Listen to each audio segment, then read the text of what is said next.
जी अस्सलाम वालेकुम। प्रोग्राम में आज सबसे पहले बात करेंगे कि इंतखाबात से सिर्फ 27 दिन पहले नून लीग के बड़े बड़े बुर्ज उलटना उनके सिलसिला अभी तक जारी है और बज़ाहिर ऐसा लगता है कि इंतखाबात में नून लीग को सियासी फतह हासिल करने में काफी मुश्किलात सामना करना पड़ सकती हैं।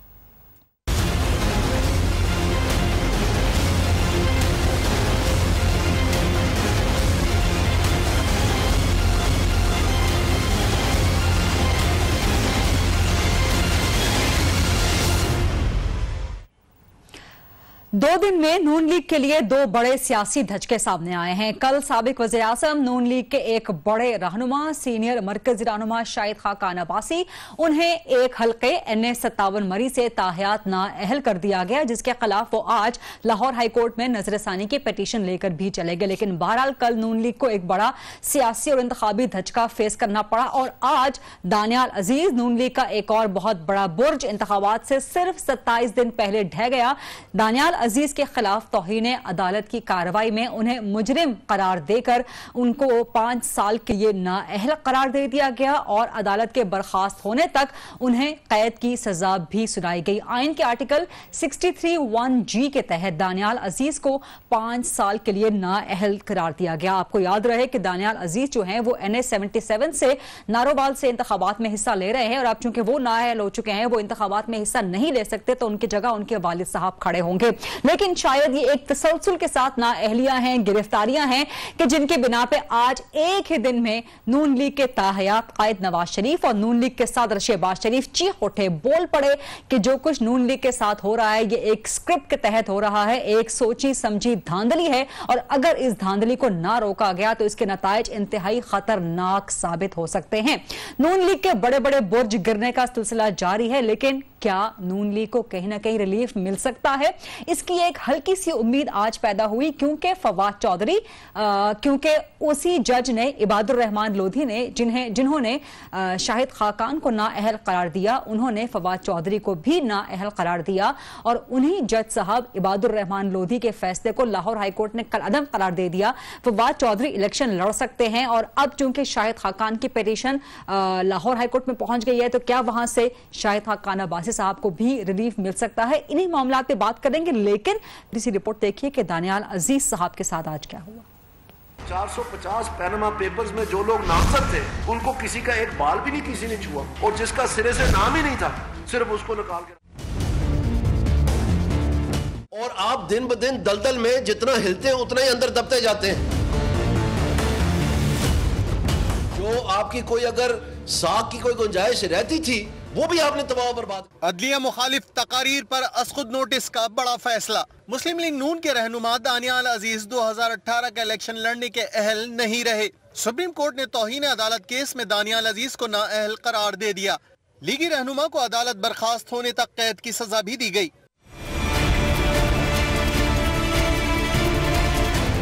जस्टिस अजमा सईद शेख की सरबराही में 3 रुकनी बेंच ने समाअत की, जबकि फैसला जस्टिस मुशीर आलम ने पढ़कर सुनाया। फैसले में कहा गया कि दानियाल अजीज ने अदलिया मुखालिफ तकारीर की जिससे जजीज की तज़हीक हुई। दानियाल अजीज ने इंसाफ की फराहमी के अमल में भी मुदाखलत की। लीगी रहनुमा को आइन के आर्टिकल 204 के तहत सजा सुनाई गई। चीफ जस्टिस साकिब निसान ने साबिक वफाकी वजीर बराए निजकारी दानियाल अजीज की अदलिया मुखालिफ तकरीर पर 2 फरवरी को असखुद नोटिस लिया था। 13 मार्च को दानियाल अजीज पर फर्द जुर्म आयद की गई और केस का फैसला 3 मई को महफूज किया गया था। कितनी बड़ी सियासी और इंतखाबी मुश्किल है नून लीग के लिए और क्या इन मामलात में, इन हालात में नून लीग के लिए इंतखाबात जीतना मुमकिन रहा है? इसी हवाले से तज्जिया हासिल करेंगे। मेरे साथ हैं सीनियर सहाफ़ी और तज्जियाकार जनाब मुजीबुर रहमान शामी साहब। अस्सलाम वालेकुम शामी साहब, बहुत शुक्रिया प्रोग्राम के लिए वक्त देने पे। और इतनी नाअहलियां, इतनी गिरफ्तारियां, आज एक ही दिन नवाज शरीफ और शहबाज शरीफ वो भी चीख उठे हैं, वो भी बोल पड़े हैं और कल शाहिद खाकान अब्बासी साहब का एक बहुत बड़ा धचका, आज दानियाल अजीज का एक बड़ा बुर्ज उलट जाना। निहाल पहले हुए, दानियाल अब नाअहल हुए, आगे तलाल चौधरी का केस है, एहसन इकबाल साहब का केस है। आपको लगता है कि नून लीग के लिए इंतखाबात जीतना मुश्किल हो रहा है? देखिए, नून लीग के लिए मुश्किल तो पैदा हो रही है, इसमें तो कोई शुबा नहीं है, लेकिन इस मुश्किल का नतीजा ये होगा कि वो इंतखाब हार जाएगी इस बारे में अभी कुछ कहना मुश्किल है, क्योंकि बाज़ औक़ात इस तरह के जो इक़दाम हैं उनके नतीजे में रद्द अमल भी पैदा होता है, और वो रद्द अमल भी जो इंतखाबी हल्का है किसी जमात का उसको मुत्तहिद कर देता है, उसको मजबूत कर देता है, और वो भी जो पंजाबी मुहावरे के मुताबिक अपनी आई पर आ जाते हैं। तो अभी ये बात नहीं कही जा सकती कि मुस्लिम लीग का जो वोटर है वो बदल होकर हौसला छोड़ देगा या मुत्तहिद होकर सूरत हाल का मुकाबला करेगा। लेकिन शामी साहब, वोटर से पहले तो हमें उम्मीदवार हौसला छोड़ते हुए नजर आ रहे हैं। अभी तक लाहौर में ही नून लीग अपने उम्मीदवारों को राजी नहीं कर सकी है। कोई मशरिक की तरफ जा रहा है, कोई मगरिब की तरफ जा रहा है, कोई कहीं नाराज है, कोई कहीं नाराज है, कभी हल्का तब्दील कर दिया जाता है, हल्कों पर फैसला नहीं हो रहा किसने खड़ा होना है। तो लगता है कि अभी तो क़यादत, अभी तो लीडर्स खुद कंफ्यूज्ड हैं और अल्टीमेटली ट्रिकल डाउन तो करेगा ये वोटर्स की तरफ, जबकि सिर्फ 27 दिन दूर रह गए इंतखाबात और नून लीग की इंतखाबी मुहिम हमें कहीं नजर नहीं आती, सिवाय शहबाज शरीफ के जिन्होंने कराची में कुछ जाके रंग जमाया था। बस देखिए, ये जो अफरा तफरी मची हुई है मुख्तलिफ सियासी जमातों में, वो सिर्फ मुस्लिम लीग नून के लिए नहीं है। आप देखिए PTI में उससे ज्यादा हंगामा बरपा है। तो हर जमात में यानी तवक्कुआत बहुत है, कारकुनों की भी और मुतबादल उम्मीदवारों की भी, और फिर उम्मीदवार भी जो है तगड़े वो भी मैदान में है। तो मेरा ख्याल ये चीजें सेटल हो जाएंगी दोनों जमातों में, PTI में भी और मुस्लिम लीग नून में भी। और क्योंकि पार्टी वोट पर मुस्लिम लीग नून ज्यादा इन्हिसार कर रही है और खास तौर पर लाहौर में उसका ख्याल है कि उसका पार्टी वोट है, इनफरादी वोट कम है, तो इसलिए किसी भी उम्मीदवार को किसी भी हल्के से खड़ा कर दिया जाए तो उससे फर्क नहीं पड़ेगा। और यही सूरत इस वक्त PTI की है।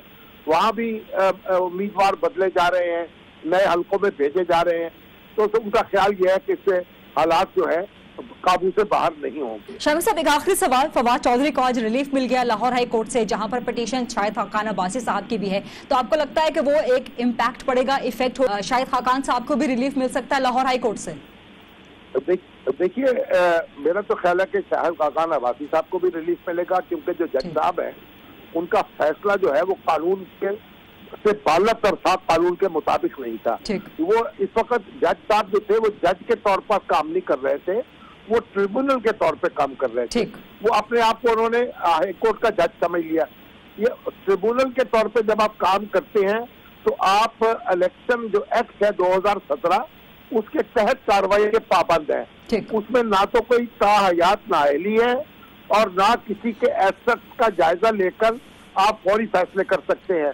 और उन्होंने जो फैसला किया वो है भी बहुत भोंडा, क्योंकि कॉस्ट ऑफ एसेट लिखा हुआ है, मार्केट वैल्यू वहां नहीं है। तो उन्होंने उसे मार्केट वैल्यू बना दिया और बड़े अभाम पैदा किए, अल्फाज भी इंतहाई तल्ख इस्तेमाल किए जिनका कोई महल नहीं था। तो मेरा ख्याल है कि उनको भी रिलीफ मिल जाएगा। मुजीबुर रहमान शामी साहब, बहुत शुक्रिया। समझते हैं कि फवाद चौधरी की तरह शाहिद खाकान को भी रिलीफ मिलेगा। खुद साबिक वज़ीर आज़म शाहिद खाकान अब्बासी साहब क्या समझते हैं, उन्हीं से बात कर लेते हैं। मेरे साथ हैं साबिक वज़ीर आज़म मुस्लिम लीग नून के सीनियर मरकजी रहनुमा जनाब शाहिद खाकान अब्बासी साहब। सर, बहुत शुक्रिया प्रोग्राम के लिए वक्त देने पे। आपके हरीफ जमात, आपकी बड़ी हरीफ जमात पाकिस्तान तहरीक इंसाफ, उसको बहुत बड़ा रिलीफ मिला है। फवाद चौधरी वही केस था, वही जज साहिब थे, उनकी ताहयात नाअहली लाहौर हाई कोर्ट ने खत्म कर दी। आपसे आप कितने पुरुम्मीद हैं कि आपकी ये नाअहली भी खत्म हो सकती है लाहौर हाई कोर्ट से?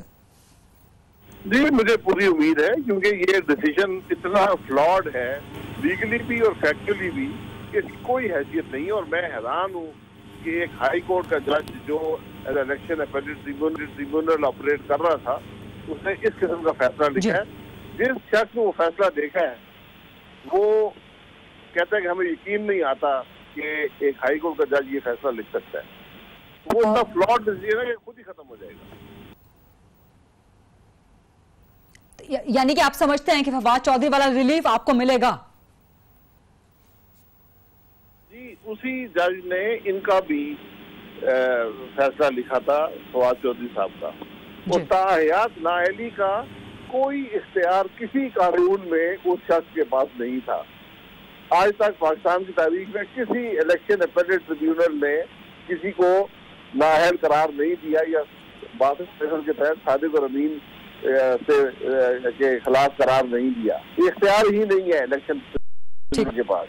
उनका काम सिर्फ इलेक्शन पिटीशन सुनना है।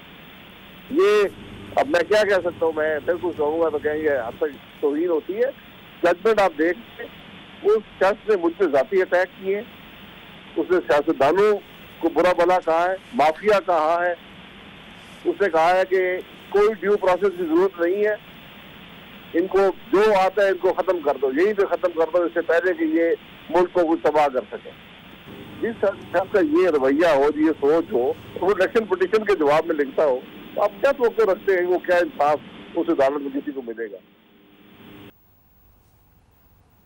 शाहिद खान साहब, आप कह रहे हैं कि आपने काफी मोहतात होकर बात की है, हालांकि आपके जो मुखालिफिन हैं वहां पे तनकीद यही करते हैं कि आप अदलिया के फैसलों पर तनकीद करते हुए बहुत स्टेप ओवर कर जाते हैं, आप उससे कहीं आगे बढ़ जाते हैं, अपने अल्फाज का ख्याल नहीं रखते, और यही एक वजह है कि जिसकी वजह से आज दानियाल अजीज को भी भुगतनी पड़ रही है ना अहली 5 साल की। आगे तलाल चौधरी का केस लगा हुआ है, एहसन इकबाल साहब का केस लगा हुआ है, तो आप समझते हैं कि आपने काफी मोहतात होकर बात की है?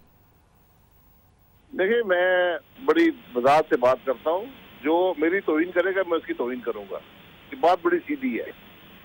जो मुझ पे जाती अटैक करेगा, मुझे गाली देगा, मैं उसको भी गाली दूंगा, चाहे हाई कोर्ट का जज हो चाहे जो भी हो। किसी को इख्तियार नहीं है किसी को गाली देने का। आप जजमेंट पढ़ लें, उसके बाद फैसला कर लें। तो मैं इस शख्स के खिलाफ हर फोरम पे जाऊंगा, हर फोरम पे बात करूंगा।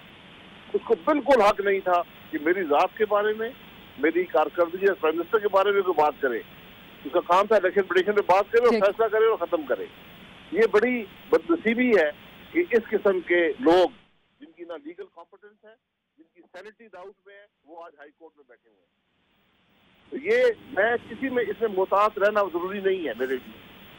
जो सीधी बात है, अगर उसकी इज्जत है तो मेरी भी इज्जत है, अगर उसकी तौहीन होगी तो मेरी भी तौहीन होगी। इसलिए मुझे इसमें कोई डर नहीं है। बाकी इलेक्शन पिटीशन हुई, उन्होंने एक गलत फैसला दिया, हम हाई कोर्ट में जाएंगे और उम्मीद है वहां से इंसाफ मिलेगा और इलेक्शन लड़ेंगे। मैं इलेक्शन ना लड़ सका, दूसरे उम्मीदवार पार्टी के मौजूद है, इलेक्शन लड़ेंगे और इंशाल्लाह फतह हासिल करेंगे। लेकिन इलेक्शन मुतनाज़ा बनाया जा रहा है, इलेक्शन के बारे में बयान पैदा किए जा रहे हैं। कभी भी मेरा ये नवा इलेक्शन है, कभी भी इस किस्म के हालात मैंने नहीं देखे। तो बात यह है कि जब जजेस को कानून का नहीं पता, जब उनको इलेक्शन प्रोसेस का नहीं पता, इलेक्शन कमीशन खुद खामोश है, उसको इनको बताना चाहिए था कि हमने क्या इंफॉर्मेशन मांगी है, किस सूरत में हमें इंफॉर्मेशन चाहिए। और टेक्निकलिटीज की बुनियाद पर इलेक्टोरल लॉज में मौजूद है, दुनिया में सारे प्रेसिडेंट मौजूद हैं। उसके बावजूद आज उल्टे सीधे फैसले किए जा रहे हैं और अब 3 हफ्ते रह गए इलेक्शन का प्रोसेस, अभी तक कोई पार्टी की कैंपेन नहीं शुरू कर। बहरहाल हमने इलेक्शन लड़ना है और इंशाल्लाह फतह हासिल करनी है। ठीक, शाहिद खान साहब, अगर फवाद चौधरी की तरह आपको भी रिलीफ मिल गया तो वेल एंड गुड, बहुत अच्छी बात है, लेकिन अगर रिलीफ ना मिला तो फिर आपकी स्ट्रैटेजी क्या होगी, पार्टी की स्ट्रैटेजी क्या होगी? आपकी जगह कोई और, आपका कवरिंग कैंडिडेट वो लड़ेगा इलेक्शन आगे, या किसी और को सामने लेके आएंगे? फिर पार्टी का उम्मीदवार हल्के में है, वो कंटेस्ट करेंगे और इंशाल्लाह ज्यादा फतह हासिल करेंगे। इस इलेक्शन के खिलाफ इतना गुस्सा है और गम है मेरे हल्के में, आपको बता नहीं सकता। हर शख्स ने इसको महसूस किया कि ये नाइंसाफी है और लोग अब पहले से भी ज्यादा मुतहद हैं और वो इंशाल्लाह इस फैसले को बुनियाद बनाकर बताएंगे लोगों को कि इलेक्शन क्या होता है और इलेक्शन के फैसले अवाम करते हैं या इस किस्म की अदालतें करती हैं जिनको कानून का भी इल्म नहीं है। ठीक, अच्छा, NA57 वाली बात पर तो आप लाहौर हाई कोर्ट चले गए हैं, लेकिन उधर NA53 में भी एक चेयरमैन हमदर्दान वतन पाकिस्तान है, कोई गुलाम रसूल साहब, वो आरओ के खिलाफ, आरओ के पास आपके खिलाफ दरखास्त लेके गए हैं कि आप NA57 में तो ताहयात ना अहल हैं, आपको NA53 में भी ताहयात ना अहल किया जाए। व्हाट वुड यू से सर? देखिए, पिटीशन सारे देते रहते हैं। मैं NA53 पर कागज एक्सेप्ट हुए, अगर किसी ने पिटीशन देनी थी दे, जरूर दे, वो उसका काम है पिटीशन देना, हमारा काम है इलेक्शन लड़ना। मैं हमेशा कहता हूँ सियासत के फैसले, इलेक्शन के फैसले अदालतों में नहीं होते, वो अवाम करते हैं। अवाम को फैसला करने दें कि ये जज, जैसे ये इस इलेक्शन अपीलेट ट्रिब्यूनल का जो जज था, इन्होंने अपने जिम्मे लिया हुआ है कि हम फैसला करेंगे कि अवाम क्या चाहते हैं, अवाम के हक में क्या है। इलेक्शन इस तरह नहीं होते, इलेक्शन को मजाक नहीं है, ये सर्कस नहीं है, ये मुल्क की तकदीर का फैसला होता है। ये सेक्रेट ड्यूटी है सबकी कि अपना किरदार उससे अदा करे और सबसे बड़ा किरदार ये होता है कि इलेक्शन मुतनाज़ा ना हो। ठीक ठीक, बहुत बहुत शुक्रिया। साबिक वज़ीर आज़म नून लीग के सीनियर रहनुमा शाहिद खान अब्बासी साहब हमसे बात कर रहे थे। प्रोग्राम में लेते एक छोटी सी ब्रेक, और ब्रेक के बाद जब हम वापस आएंगे तो पाकिस्तान को FATF की ग्रे लिस्ट में डाल दिया गया है। इसका जिम्मेदार कौन है? नून लीग की साबिका हुकूमत? सवाल उठाएंगे एक ब्रेक के बाद।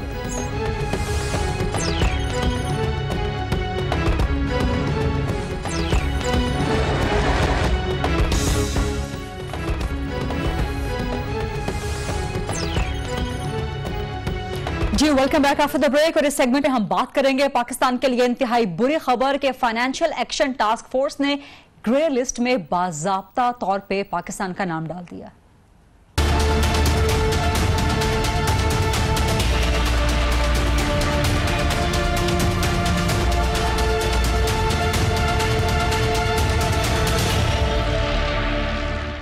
मुआशी तौर पे और पाकिस्तान के लिए आलमी सतह पे इमेज में एक इंतहाई बुरी खबर है, क्योंकि वही था जिसका खदशा जाहिर किया जा रहा था, जिसका डर जाहिर किया जा रहा था कि मनी लॉन्ड्रिंग और टेरर फाइनेंसिंग के खिलाफ पाकिस्तान ने अच्छे और मुनासिब और काफी इकदाम नहीं किए, जिसके वजह से फाइनेंशियल एक्शन टास्क फोर्स ने पाकिस्तान का नाम ग्रे लिस्ट में डाल दिया है। ब्लैक लिस्ट होने से अभी भी पाकिस्तान खतरे से नहीं निकल सका, क्योंकि FATF का अगला इजलास सितंबर में होना है, और अगर तब तक अच्छी कारकर्दगी ना दिखाई तो पाकिस्तान का नाम खुदा ना खास्ता ब्लैक लिस्ट भी हो सकता है। एक तरफ जब FATF से ग्रे लिस्ट का मामला सामने आया, वहीं दूसरी तरफ खबर यह सामने आई कि कलअदम अहले सुन्नत वल जमात के सरबराह मौलाना अहमद लुधियानवी का नाम 4th शेड्यूल से निकाल दिया गया। क्या रियासत को इन मामलात का एहसास नहीं है? क्या हम ये गलती जानबूझ के कर रहे हैं? इन्हीं मामलात पे बात करेंगे। मेरे साथ हैं साबिक वजीर खजाना, मुशीर खजाना, नून लीग के सीनियर मरकजी रहनुमा मिफ्ता इस्माइल साहब। अस्सलाम वालेकुम मिफ्ता इस्माइल साहब, और ये बताएं कि कितना तशवीशनाक है पाकिस्तान का नाम ग्रे लिस्ट में डाला जाना? हम ब्लैक लिस्ट से बच गए हैं या ग्रे लिस्ट की नई आफत में फंस गए हैं? और मुआशी माहिरीन जितने भी हैं वो साबिका हुकूमत को, यानी कि नून लीग की आपकी हुकूमत को इस सारे फियास्को का जिम्मेदार करार दे रहे हैं। जी गरीदा, 2008 से लेकर 2015 के दरमियान हम अक्सर ग्रे लिस्ट पे रहे हैं ज़्यादातर, और कभी कभार उसमें ब्लैक लिस्ट पे भी आए हैं। अब 2015 के बाद जो था वो हम डी लिस्ट हो गए थे, दोनों चीज़ों से हट गए थे। लेकिन उन्होंने हमको हमारे ऊपर रिपोर्टिंग रिक्वायरमेंट रखी थी, जो हम रिपोर्ट वक्फन फ़वक्फन उनको देते थे। वो जो एक डू मोर का मैंट्रा है वो चल रहा है इनका, और वो जाहिर है कि हम कोई चीज़ करते थे A तो वो बोलते थे B करो, B करते थे तो बोलते C करो। गोल पोस्ट भी चेंज हो रहे थे। शुरू में अमेरिका और इंडिया का गठजोड़ था जिसकी कोशिश कर रहे थे वो हमको ग्रे लिस्ट में डालें। अब अमेरिका खुद से भी बहुत ही कोशिश कर रहा है इंडिया की मदद के अलावा भी कि हमको ग्रे लिस्ट में डाला जाए या खुदा न खास्ता ब्लैक लिस्ट में डाला जाए। जब फरवरी में ये वोट हुआ था तो तकरीबन ये तय हो गया था कि हम डाले जाएंगे। इससे शर्मिंदगी ज़रूर होती है, पाकिस्तान को रेपुटेशनल अफेक्ट होता है, इससे कुछ डी रिस्किंग का ख़तरा है, लेकिन कोई डायरेक्ट कोई सैंक्शन नहीं होते ग्रे लिस्ट के अंदर, कोई नुकसान नहीं होता, कोई हमको इससे कोई परेशानी नहीं होगी। लेकिन एम्बैरसमेंट तो होती है मिफ्ता इस्माइल साहब, एम्बैरसमेंट तो होती है एक आलमी सतह पे, और खासतौर पे जो हमारी बात हुई है निगरान हुकूमत के जराए से, खासतौर पे जो वफ़द वहां बैठा हुआ पेरिस में, वो कह रहा है कि जी खासतौर पे पिछले साल से लेटर्स मुसलसल आ रहे थे FATF की तरफ से। पिछली हुकूमत ने, यानी कि नून लीग की हुकूमत ने इकदाम उठाने थे वो नहीं उठाए, आप लोगों ने बहुत कैजुअली लिया इस मामले को, और जो एक रिपोर्ट तैयार करनी थी वो भी मुनासिब रिपोर्ट तैयार नहीं हो सकी, जिसकी वजह से केस लड़ने में निगरान गवर्नमेंट को डिफिकल्टी हो रही है। तो आपकी गवर्नमेंट जिम्मेदार है ग्रे लिस्ट में डाले जाने की? जी देखें, मैं फर्स्ट ऑफ ऑल निगरान हुकूमत का इसमें ग्रे लिस्ट में हम आए हैं, इसमें कोई कसूर नहीं है। निगरान हुकूमत तो अभी आई है, इसमें कोई मसला नहीं है। तो जो भी अगर कोई जिम्मेदारी है तो वो मेरी जिम्मेदारी है, मैं उसको एक्सेप्ट करता हूँ। एज फाइनेंस मिनिस्टर जो 6 महीने था, इसमें मैंने कोशिश पूरी करी। मेरी कोशिश बहरहाल नाकाम रही कि पाकिस्तान ग्रे लिस्ट में ना हो। लेकिन जैसे मैंने और मैं ये भी कहना चाहता हूँ यहाँ पे कि तमाम इदारे थे बशमूल अफवाजी पाकिस्तान के इदारे, उन्होंने पूरी कोऑपरेशन करी मुझसे, और जो भी मैं चाहता था, इंटीरियर मिनिस्ट्री ने बड़ी कोऑपरेशन करी। चौधरी एहसन इकबाल साहब के निगरान जो इंटीरियर मिनिस्ट्री थी उसने हमने मिल के काम किया। लेकिन 2 चीज़ें थी, एक तो ये था कि बहुत ज़्यादा चीज़ें मांगी गई थी हमसे कि जो एक महदूद मुद्दत में करना मुमकिन नहीं था, और नंबर 2 ये चेंजिंग गोल पोस्ट थे। तो जब गोल पोस्ट वो चेंज कर देते थे तो फिर हम पहली चीज करते थे तो बोलते थे दूसरी करो, हम दूसरी करते थे तो बोलते तीसरी करो। मिफ्ता साहब, दो बातें, एक तो आपने अपना फेलियर, अपनी जिम्मेदारी कबूल की, बहुत कम होता है इस तरह से पॉलिटिकल स्ट्रक्चर्स में, गवर्नमेंटल स्ट्रक्चर्स में, कि कोई भी वजीर अपनी जिम्मेदारी, अपनी नाकामी की जिम्मेदारी खास तौर पे ले। लेकिन ये बताएं कि फेलियर्स कहां पे रहे? आपने कहा जी बहुत सी चीजें थी, अगर खास तौर पे आज के बड़े मुद्दे की बात करें तो हाफिज सईद के हवाले से बड़ा मुद्दा था जिसको लेके फिर वोट किया अमेरिका, ब्रिटेन, जर्मनी, फ्रांस ने, टर्की, चाइना, सऊदी अरब, उन तक ने सपोर्ट किया। तो हाफिज सईद के मामले पे क्या इदारों ने कोऑपरेट नहीं किया? क्या रियासत की पॉलिसीज कंफ्यूज रही? सच्ची बात यह है कि इदारों का कंप्लीट ताउन था मुझसे और एहसन इकबाल साहब से। इसके अंदर ये जो मामले थे हाफिज साहब के या दूसरे जो ऑर्गेनाइजेशंस के मामले थे, इसके अंदर कोई ऐसा मसला नहीं था कि जो ताउन ना हो। और जब मैं फरवरी में गया था पेरिस ये FATF के सिलसिले में, तो वज़ीर आज़म पाकिस्तान ने भी मुझे उस वक्त, शायद अब्बासी साहब ने भी मुझे कहा था कि जो तुम्हें फैसला सही लगता है तुम कर लो। ख्वाजा आसिफ साहब ने मुझे कहा था कि तुम फैसला ले लो, मैं जिम्मेदारी लूँगा।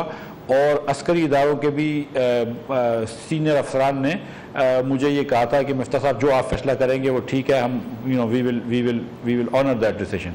तो पूरी हम सिविल और मिलिट्री जो थी वो एक पेज पे थी, इसमें कोई इत्तेफाक हमारा बिल्कुल था और कोई इसमें इख्तलाफ नहीं था। लेकिन सच्ची बात यह है, मैं आपको फिर गुजारिश कर रहा हूँ कि पाकिस्तान के अंदर अब मनी लॉन्ड्रिंग के कवानीन अच्छे हैं, पाकिस्तान के अंदर एंटी टेरर फाइनेंसिंग के कवानीन अच्छे हैं और उनको इम्प्लीमेंट भी किया जाता है। हम कभी कभी रिपोर्टिंग में बिल्कुल कोताही करते हैं, लेकिन इस वक्त जो था वो अमेरिका और इंडिया जो थे वो बज़िद थे और उन्होंने अपने पहला वोट जो था उसमें हम जीत चुके थे, लेकिन फिर से वोट कराया और अनप्रेसिडेंटेड उन्होंने वो चीज़ें करी हैं कि वो बज़िद थे कि हमको ग्रे लिस्ट में फोर्स करें।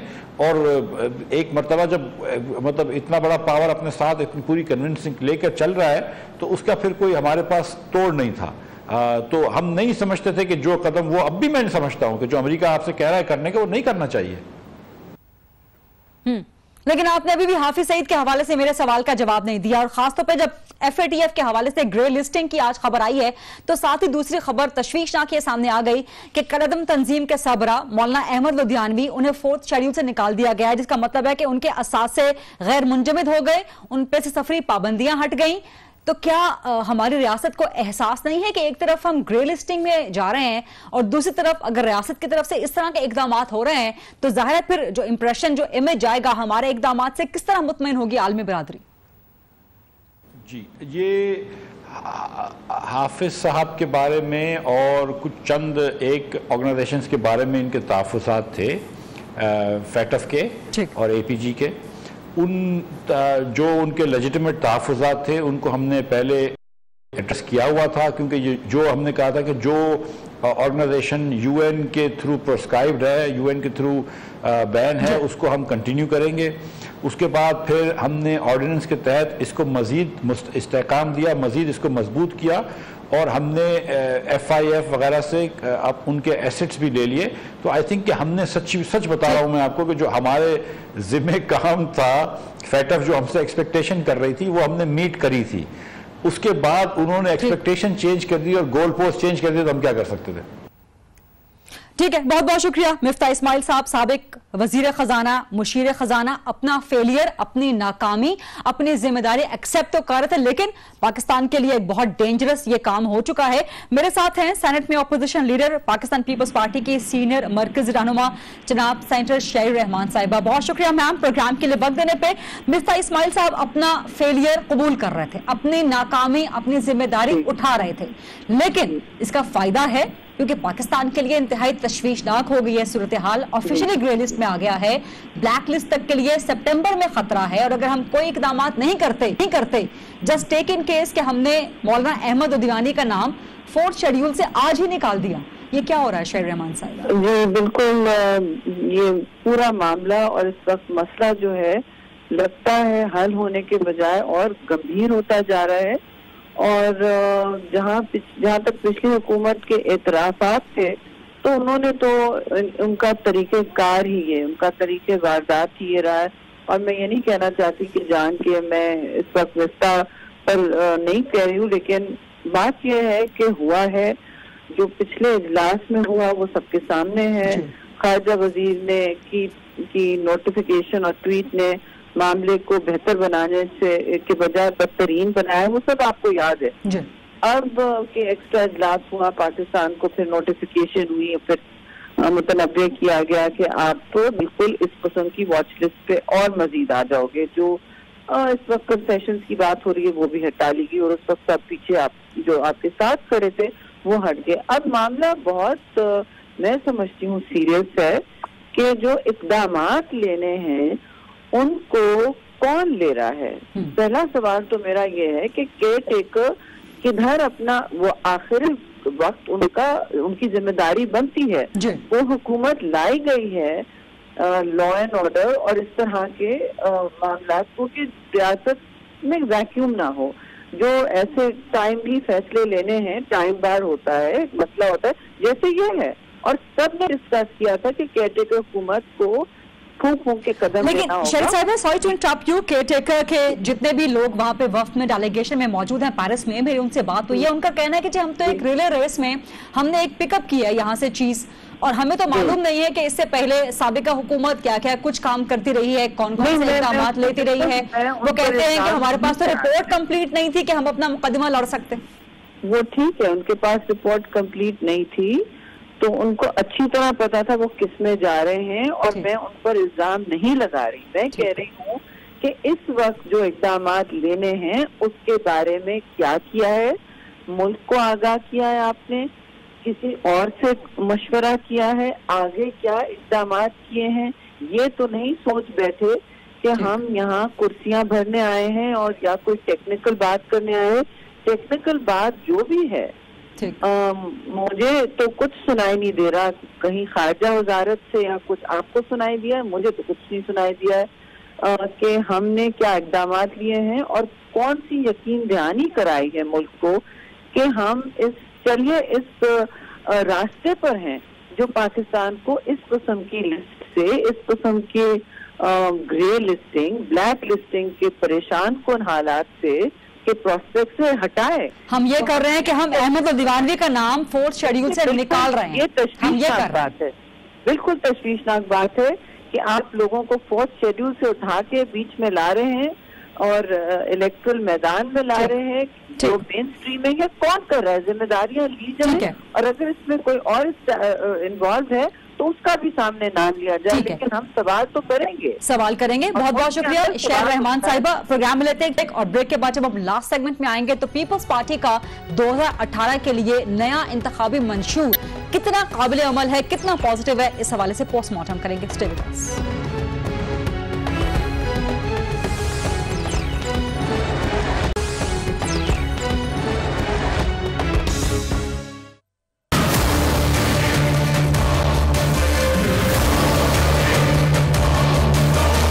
ऐसा नहीं है कि हमने काम नहीं किए, शायद हमने ढोल कम बजाया। सालों साल पार्लियामान से गायब रहकर वोट को इज्जत दो की बात नहीं मानी जा सकती, और धरने और पार्लियामान पर लानत बेचने से भी जमहूरियत मजबूत नहीं होगी।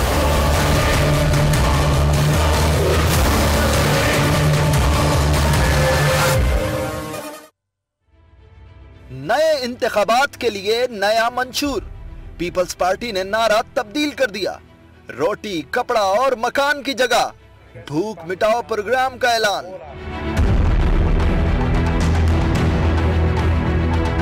जो भूख मिटाओ प्रोग्राम है, हम ग़िज़ाई किल्लत की संगीन मसले के हल के लिए पीपल्स फूड कार्ड्स मुतारिफ करवाएंगे। बिलावल भुट्टो ने इंतखाबी मंशूर को बीबी का वादा निभाना है, पाकिस्तान बचाना है का नाम दिया। हुकूमत में आकर सेहत, तालीम और रोजगार सब कुछ देने का ऐलान कर दिया। और हमें बीबी का वादा निभाना है, पाकिस्तान बचाना है। बिलावल भुट्टो ने किसानों के लिए किसान कार्ड, थर के लिए फूड कार्ड और खवातीन के लिए फैमिली सेहत कार्ड देने का भी वादा किया। हम इस मुल्क के किसान की रजिस्ट्रेशन करेंगे और उनको बेनजीर किसान कार्ड देंगे। 17 to 21 इयर्स के एज नौजवानों को 12 महीने की इंटर्नशिप गारंटी की जाएगी। चेयरमैन पीपल्स पार्टी ने जमहूरियत की मजबूती के लिए सियासी हरीफों को भी मुफ्त मशवरे दिए। सालों साल पार्लियामान से गायब रहकर वोट को इज्जत दो की बात नहीं मानी जा सकती, और धरने और पार्लियामान पर लानत बेचने से भी जमहूरियत मजबूत नहीं होती। बिलावल भुट्टो का कहना था, आज का पाकिस्तान मफलूज हो चुका, मईशत गैर मुस्तहकम हो गई, एहतसाब के तमाम इदारे तबाह हो गए, पार्लियामेंट खामोश तमाशाई बन चुकी है। इक्तदार में आकर पार्लियामेंट को मजबूत और जमहूरियत को ताकतवर बनाएंगे। पीपल्स पार्टी का 10वां जबकि बिलावल भुट्टो सरदारी का पहला इंतखाबी मंशूर नया क्या है, क्या नई बोतल में पुरानी शराब के मुस्ताक है, इसी हवाले से मजीद बात करेंगे। पाकिस्तान पीपल्स पार्टी की सीनियर मरकजी रहनुमा सेनेटर शेर रहमान साहिबा मेरे साथ मौजूद हैं। अस्सलाम वालेकुम। एक बार फिर से शेर रहमान साहिबा बहुत शुक्रिया। नया क्या है? बिलावल भुट्टो सरदारी का पहला इंतखाबी मंशूर है, पीपल्स पार्टी का 10वां है। इतने तमाम अरसे में 1970 से लेकर 2017 तक पीपल्स पार्टी पर तनकीद होती रही कि बुनियादी नारा रोटी, कपड़ा और मकान के हवाले से सहूलियात वो फराहम नहीं कर सकी। तो क्या ये भी नई बोतल में पुरानी शराब है, नए वादे हैं जिन पे सिर्फ तड़खाया जाएगा पीपल्स पार्टी के वोटर्स को? जी बिल्कुल गरीदा, ऐसा नहीं है और हमने सोच समझ कर काफी इस पर गुफ्तो शनीद करके काफी अपनी जो दानिश्वर सर्कल है लेफ्ट का और दूसरों का सबसे बातचीत कर कर ये सोचा है कि और मुझे पता है कि ये कहा जाएगा कि जब तक पाकिस्तान में भूख और अफलास का दौर और चलता रहेगा, हमारी जिम्मेदारी है कि हम चलिए आपकी तनकीद हम सुन लें। हम कोई और नया ग्लैमरस नारा दे सकते थे, हम कोई और इस तरह मीडिया में रेटिंग बढ़ाने वाला नारा भी स्लोगन दे सकते थे, लेकिन हमने बहुत डिस्कशन किया और कहा कि हम फोकस किस पर करना चाहते हैं। देखिए 60% पाकिस्तान इस वक्त फूड इनसिक्योर है, 60% यानी ग़िज़ाई किल्लत का शिकार है। ये UNDP और सारी दुनिया की स्टेटिस्टिक्स बता रही हैं। ये मैं समझती हूँ पाकिस्तान की, और ठीक है जनूबी एशिया में ऐसा है। जनूबी एशिया में जब भूख और अफलास का दौर ऐसा बढ़ चुका है सारी दुनिया में, मगर साउथ एशिया में बहुत है। जितनी वेल्थ बढ़ी है उतना पॉवर्टी भी बढ़ी है। तो हमने कहा कि हमारी जिम्मेदारी, चाहे दूसरी जमातें करे ना करें, हमारा काम है कि इस कोर वैल्यू से, ये हमारी कोर वैल्यू है, इससे हटे ना। और हमने फिर कहा कि चलिए अब हम